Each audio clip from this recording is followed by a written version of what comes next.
One. Welcome everyone to the Mastermind Book Club. We recently listened to or read the book The Magic of Thinking Big by David Schwartz. And today we will summarize or present a review in a brief 1 minute per person. Charles, would you like to go first? Yes, good evening, everyone.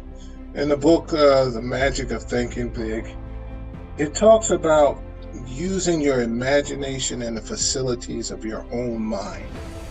Also, it talks about not making excuses, doing what you can with what you can while you can do it.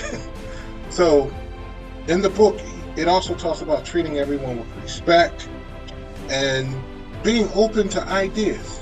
They say that a great idea comes once a day to everyone.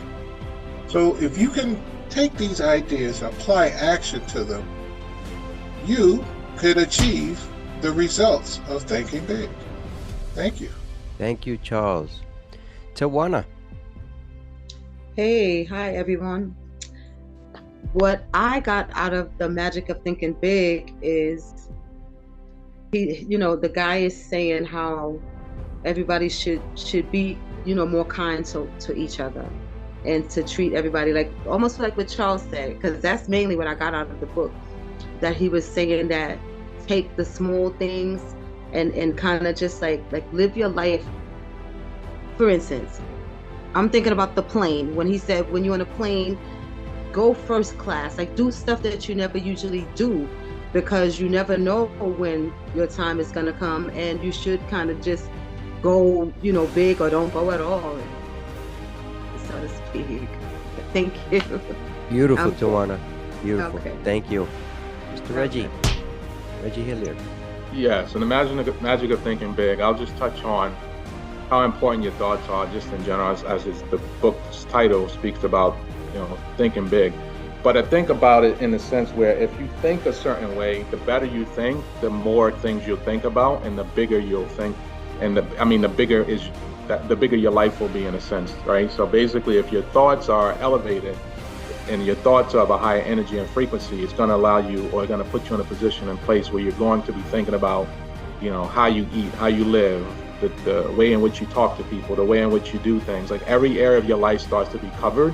And so it starts to round out your life and have you live a more fulfilling and full life, because you're really covering so many different areas. Because once you're in that space of thought, it's just going to permeate and just fill up like so many different spaces. So that it's going to get to a point where you're not going to misstep, or you're not going to miss certain things, because all those things will start to kind of fill up into your person, into your being, and then you're going to be complete in terms of how you're living. So I'll just say it in that way. The better you think, the bigger you live. Thank you, Reggie. And that sounds reasonable. The better you think, the more you live. I saw a monk today. I don't know if it's recent or not, that supposedly is alive, 160 years old. He looked like a mummy, but he's alive. And it says that you can accomplish whatever you want. If you want to die young, you can die young, because that's your brain is that powerful. If you feel like committing suicide, you're going to do it. But is that really what you want? I mean, this book tells us that we're capable of doing big and better things than what the majority are living. Most people live paycheck to paycheck, debt 1 to debt 2 to maybe a consolidation loan to maybe a bankruptcy. Who knows? Is this the way you want to live? Enjoy life.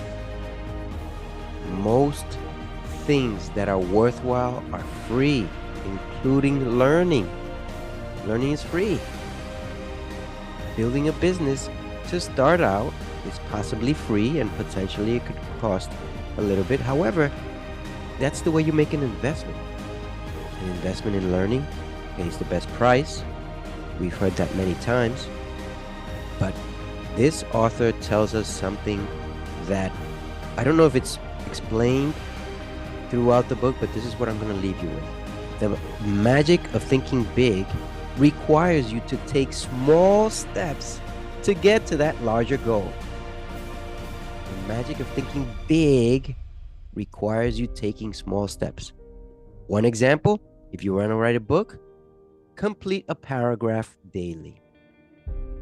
This is the Mastermind Book Club signing off until next week when we'll review another empowering book. Until then,